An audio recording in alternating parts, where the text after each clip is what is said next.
ازيكم يا حبايب ام مرفان، عاملين ايه؟ ازيكم يا احسن ناس في الدنيا؟ ايه ده يا ام مرفان، عيد ميلاد مين؟ لا مش عيد ميلاد، احنا مالنا الناس يعني، احنا الناس مالها ومالنا، احنا يعني ايه، احنا جايه غير الناس خالص. ازاي يا ام مرفان؟ بس قبل ما اتكلم ما تنسوش تعملوا لايك واشتراك للقناه عشان القناه تكبر بيكم يا جماعه. كل بالبلدي مع ام مرفان، كل جديد في جديد مع ام مرفان. وصلوا على النبي يا جماعه. طبعا احنا مالنا ومال الناس، لا طبعا مش قصدي. طبعا الناس بتحتفل دايما اللي فيه نجاح وكده، فبيحتفلوا يجيبوا تورت وحلويات شرقي والكلام ده. لا احنا غير، احنا دون الناس، احنا غير الناس خالص. الناس يعني في حاجه، يعني في دماغهم حاجه تانية، واحنا في دماغنا حاجه تانية. احنا عندنا النجاح يا جماعه.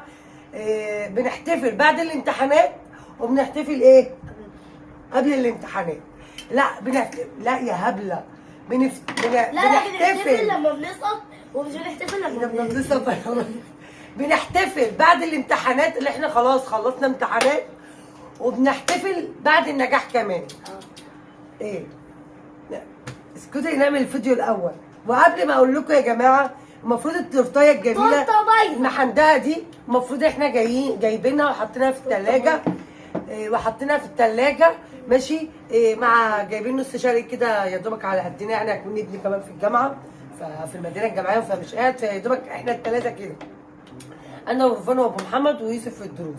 فقلنا نجيب حاجه ايه ندلع بقى نفسنا وناخد يعني ايه هدنه بقى من الامتحانات والدروس. صراحه انا كنت بقى الامه المصريه هي اللي بتعاني ايام المدارس يا جماعه. طبعا ولادي كبروا خلاص ما شاء الله يعني.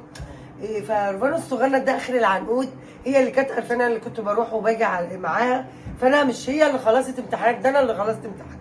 فابو محمد حب يدلعنا ويشجبنا ويفرحنا ويقول لنا ايه، انا هحتفل معاكم بخلصان الامتحانات خلصت، فهحتفل معاكم. فطب يا ام رفاه، مش كنتوا تستنوا بعد النجاح؟ ما احنا هنعمل برضه. لا احنا غير بقى. مع كل شخص من عيالي بينجح، لا ابو محمد كل شخص من عيالنا بيسقط بنعمل له. اسكتي بعد الشر، بصفاء بنتي دي ايه بيعمل لنا احتفال يعني وكده. فيا دوبك رفان صغيره، فجايب لها تورتايه على قدها، بس المفروض اللي هي في الثلاجه من العصر يا جماعه، وما فتحتش الثلاجه، كنا اتغدينا وخلصنا الدنيا ودخلنا نمنا، وحالا بقى ايه العشاء اتدنت وكده. فجايبينها بقى يا جماعه من الثلاجه تورته واحد فار كده قعد ينقر فيها انا من الثلاجه. بصوا شفتوا التورتايه يا جماعه؟ التورته بايظه. شفتوا التورتايه؟ فعلا. بصوا رفان عملت فيها ايه، نقرتها ازاي.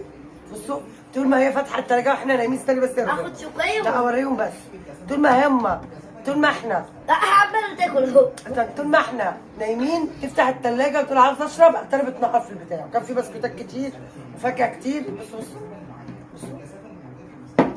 واللي انا اكتشفته بعد كده اللي هو كان كيلو شرقي اتصفى على دول. بصوا ده كان كيلو شرقي. بتقول لي يا ماما انا اعمل ايه؟ انا اتغديت معاكم، كنت ايه كل شويه عاوزه حاجه معززه. ده منظر يعني. كنت هعمل فيديو جامد جموده، شفتوا؟ عندنا فار يا جماعه عاوزين نحط له اي حاجه نخلص منه. بصوا شفتوا التورته؟ يعني بذمتكم هعمل فيديو، قلت لك انتوا مش جايبها لنا، مش انتوا جايبين لي التورته دي؟ لا جايبينها لينا، جايباها ليا. خلاص يا ام التمره. فمعلش يا جماعه، كان عليها بسكوتات والله كتير. وبصوا مع اني ماليش في التورته. يقول لي ادخلي بقى هات التورته عشان تعملي عليها فيديو، وادخل واتصدم. فكره الفيديو النهارده يا جماعه اللي انا اقول لكم، اللي عندنا فار بنحط اي حاجه ينقرها لنا. تاني حاجه فكره الفيديو اللي انتوا تفرحوا عيالكم، ناجحين مش ناجحين فرحوهم. ليه؟ لان الصراحه السنه دي كانت سنه يعني كئيبه بصراحه.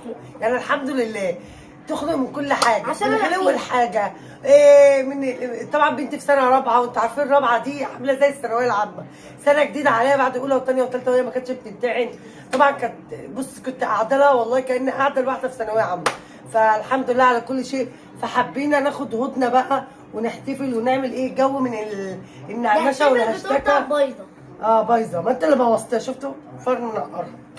فيا جماعه ما تزعلوش عيالكم حتى لو جابوا درجات وحشه، والله غصب عنهم، لان هم ما اتعلموش اصلا السنه دي ولا كانوا بيروحوا مدارس. هي بصوا الامتحانات كانت اكتر من المنهج، يعني اكتر من مروحهم الامتحانات المدارس. هما كانوا بيمتحنوا على ايه ما اعرفش، يعني طول السنه امتحانات وما خدوش حاجه وامتحانات. فوالله الله يكون في عون الاهالي اللي كانت بتصرف دروس واللي كانوا بيودوا دروس خصوصيه، فاكره الدروس الخصوصيه. فالحمد لله على كل شيء. بس انا قلت افرحكم واقول لكم لو هتعملي صينيه كيكه كده تفرحي ابنك اللي لسه مخلص رابعه او خمسه او سته، قولوا له انا فاجئتك، فرحيه والله فرحيه. وهيجي السنه الجايه هيحاول حته في المزرعه، هيحاول باقصى ما يمكن اللي هو يجيب درجات حلوه عشان نظره الحب اللي انت وريتها له. لا مش صينيه هجيب بقى الحلويات عشان التورته استنى البيضاء. الثانويه العامه يعني. بص فرحته اللي انت تبص له بصه حلوه وتجيب كيكايه، هيتكسف على دم يا ستي يا مصريه ماشي. وهيجدعن السنه الجايه ويقول ده مامتي عملت لي وعملت لي، ازاي ما فاجئهاش واجيب لها درجه حلوه. فمعلش يا جماعه معلش على ايه، انا قلت انا والله يا ماما. انا على المسلسل انا شفت المسلسل شغال فعيني عليه، شكلي كده علوست في الكلام. المهم ففرحي ابنك يا ستي يا مصريه كده، يا ستي يا ام محمد او يا ام وائل او يا ام اي حد بصينيه كيكه. او بصي اقول لك على حاجه، هاتي له كوكايه من بره قولي بص حلاوه ما انت خلصت، والله يتكسف على دمه وهيذاكر، مع ان مفيش عيل بيتكسف على دمه، هذاكر ازاي؟ العيال جبله اصلا. ازاي هذاكر وانا خلاص؟ ماشي. المهم بقى دي فكره الفيديو عشان ما الكوشه معاك. اصل الرفان بصوا كملت نقر في التورتايه، فعلى بال ما خلص الفيديو هتكون هي خلصتها. هي مش يلا بقى اقفل يا ابو محمد. باي. بحبكم لايكاتكم واشتراكاتكم عشان قناتك بقى بكده وجماعه كل بالبلده مع مرفق كل كل جديد مع معانا. رفان. وادعوا الرفان بالنجاح هي واخواتها، يعني ادعوا الرفان بالنجاح هي واخواتها.